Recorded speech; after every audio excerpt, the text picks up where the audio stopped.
श्री स्वामी समर्थ. ताईंनो, पहिल्या श्रावण सोमवारी घरच्या घरी पूजा कशी करायची ती माहिती आपण आजच्या व्हिडिओमधून बघणार आहे. तर व्हिडिओ हा शेवटपर्यंत नक्की पहा. तर ताईंनो, पहिल्या श्रावण सोमवारची पूजा अगदी साध्या सोप्या पद्धतीने घरी किंवा मंदिरात जाऊन करता येऊ शकते. त्याच उपवास करणं, शंकराची पूजा करणं, शिवामूठ अर्पण करणं आणि शक्य असेल तर तुम्हाला मंदिरामध्ये जाऊन दर्शन घेणं असं या पूजेचे मुख्य भाग आहेत.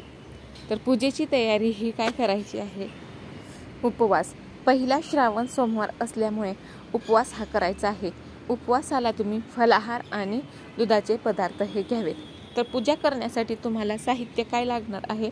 तर साहित्य तुमच्याकडे शिवशंकरांची मूर्ती किंवा शिवलिंग असायला हवं. दूध, पाणी, फुलं, बेलाची पानं, कुंकू, अक्षता, धूप, दिवा आणि नैवेद्यासाठी फळे किंवा मिठाई किंवा साखर, गूळ किंवा खडीसाखर असेल तरी सुद्धा चालेल. ताईंनो, पहिल्या सोमवारी ज्या दिवशी तुम्हाला पूजा करायची आहे, तुम्ही उपवास धरलेला आहे, तर त्या दिवशी तुम्ही पिवळ्या किंवा पांढऱ्या रंगाचे वस्त्र हे परिधान करायचे आहे. ताईंनो, पूजा सुरू करण्यापूर्वी तुम्हाला एक संकल्प सोडायचा आहे.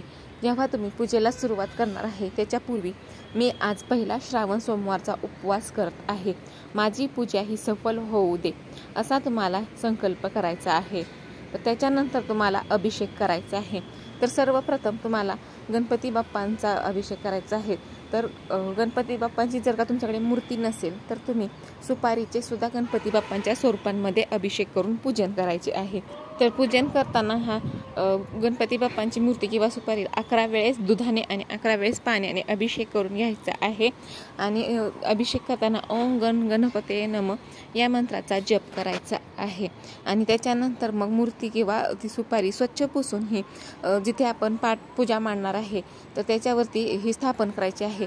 ज्यावेळेस आपण सुपारी किंवा मूर्ती स्थापन करतो तर त्यावेळेस थोड्या अक्षता खाली टाकायच्या, त्याच्यानंतर हळदी कुंकू अर्पण करायचं. मग तिथं गणपती बाप्पांची मूर्ती स्थापन करायची आहे आणि त्याला हळद कुंकू वाहून फुलं अर्पण करून नैवेद्य दाखवायचं आहे. त्यानंतर अभिषेक तुम्हाला शिवलिंगाचा करायचा आहे. जर का तुमच्याकडे मूर्ती असेल तर खूप छान, परंतु जर नसेल तर तुम्हाला शिवलिंगाला हा अभिषेक करायचा आहे. तर प्रथम हा पाण्याने अभिषेक करायचा आहे. तर त्यावेळेस तुम्ही पाण्याने अभिषेक करताल तर त्यावेळेस ओम नमः शिवाय, ओम नमः शिवाय या मंत्राचा जप करत तुम्हाला शिवलिंगाचा अभिषेक करायचा आहे. आणि मग त्याच्यानंतर दुधाचा अभिषेक करायचा आहे. दुधाचा अभिषेक हा 11 वेळेस करायचा आहे. तर त्यावेळेस सुद्धा तुम्हाला मंत्रपठण करायचं आहे. ओम नमः शिवाय किंवा ओम महाशिवाय सोमाय नमः या मंत्राचा जप करायचा आहे. त्यानंतर तुम्हाला शिवलिंग हे पाटावरती स्थापन करायचं आहे. ज्यावेळेस आपण शिवलिंग पाटावरती स्थापन करतो तर त्यावेळेस सुद्धा तुम्हाला ओम नमः शिवाय या मंत्राचा जप करतच ते स्थापन करायचं आहे. तर काय करायचं आहे, तुम्हाला खाली थोड्या अक्षता टाकायच्या आहेत, त्याच्यावरती हळदी कुंकू अर्पण करायचं आहे आणि मग शिवलिंग आहे ते तुम्हाला तिथं स्थापन करायचं आहे. शिवलिंग हे स्थापन केल्यानंतर हळदी कुंकू, त्याच्यानंतर भस्म तुम्हाला हे लावायचं आहे. शिवलिंगाला भस्म लावून झाल्यानंतर तुम्हाला फुलं अर्पण करायची आहेत. तर बेलाची पानं, फुलं, कुंकू, अक्षता, धूप, दिवा आणि नैवेद्य हा शंकराला अर्पण करायचा आहे. फुलं वगैरे अर्पण करून झाल्यानंतर अक्षता अर्पण करायच्या, बेलाचे पान व्हायचे आहे, फुलं व्हायची आहेत आणि मग तुम्हाला धूप, दीप, दिवा, अगरबत्ती लावायचं आहे. त्यानंतर शिवामूठ. प्रत्येक सोमवारी वेगवेगळ्या धान्याची शिवामूठ शंकरांना अर्पण करायची आहे. तर पहिल्या सोमवारी तांदूळ आहेत, तर तांदूळाची तुम्ही ही शिवामूठ अर्पण करायची आहे. तर तांदूळ तुम्हाला मूठ भरून घ्यायचे आहेत आणि मूठ भरून तांदूळ हे 3 वेळा तुम्हाला शिवलिंगावरून वाहायचे आहेत. तर 3 वेळा ते तुम्हाला अर्पण करायचे आहेत. अशा पद्धतीने तुम्हाला शिवमूठ वाहायची आहे. त्याच्यानंतर आरती करून घ्यायची, शिवशंकरांची आरती करायची आणि नैवेद्य दाखवायचा आहे. शक्य असल्यास शंकराच्या प्रदक्षिणासुद्धा करायच्या. त्या दिवशी दान धर्मसुद्धा करावा. मंदिरात जाऊन पूजा करा. मंदिरात जाऊन शंकराच्या पिंडीला अभिषेक घालायचा, पूजा करायची, शिवामूठ अर्पण करायची, त्याचबरोबर शंकराची आरती करावी, नैवेद्य दाखवा आणि मंदिरातून प्रदक्षिणा करून मगच घरी परत यावे. तर ताईंनो, या श्रावण महिन्यात एकूण किती सोमवार येत आहेत? तर एकूण 4 सोमवार येत आहेत आणि या 4ही सोमवारचे विशेष असे खूप जास्त महत्त्व आहे. या सोमवारी भगवान शिवशंकरांसाठी आपण व्रत करावे। हा महिना हा भगवान शिवशंकरांसाठी समर्पित आहे। या महिन्यामध्ये येणारे सोमवारचे व्रत हे खूप जास्त महत्त्वाचे आहे। तर श्रावण सोमवार हा पहिला 28 जुलै 2025ला आहे। दुसरा सोमवार हा 4 ऑगस्ट 2025ला आहे। तिसरा सोमवार 11 ऑगस्ट 2025 आणि चौथा सोमवार 18 ऑगस्ट 2025ला आहे। तर पहिला सोमवार हा 28 जुलै 2025ला येत आहे। तर अगदी अशा साध्या सोप्या पद्धतीने तुम्ही घरच्या घरी सुद्धा ही पूजा करू शकता।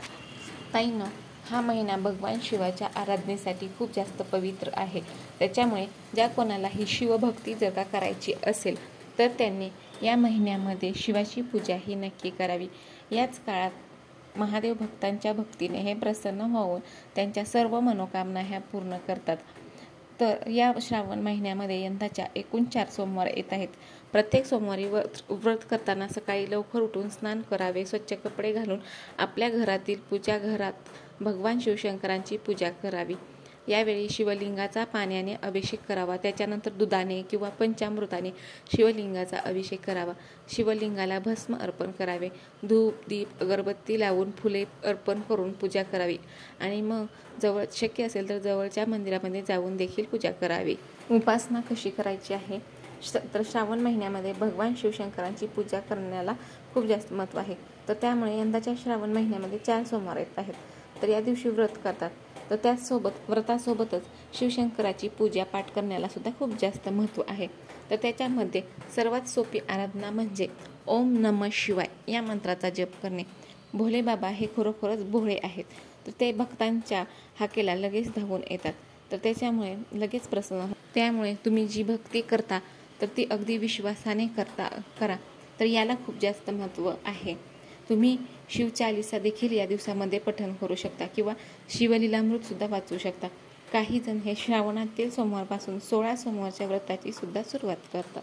तर अशा पद्धतीने तुम्हाला शिवशंकरांची ही साधी सोपी उपासना करायची आहे। तर फक्त काय करायचं आहे, तुम्हाला ओम नमः शिवाय या मंत्राचा जप करायचा आहे। तर त्या दिवशी उपवास हा तुम्ही फलाहार घेऊन करू शकता आणि उपवास हा तुम्हाला कधी सोडायचा आहे तर उपवास हा संध्याकाळी तुम्हाला पूजा आरती झाल्यानंतर सूर्यास्तानंतर तुम्हाला हा उपवास सोडायचा आहे।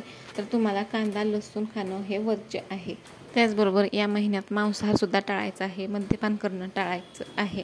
तर ताईंनो, ही अशी साधी सोपी पूजा करायची आहे आणि ही तुम्हाला माहिती ही आवडली असेल तर नक्की लाईक शेअर आणि सबस्क्राईब करायला विसरू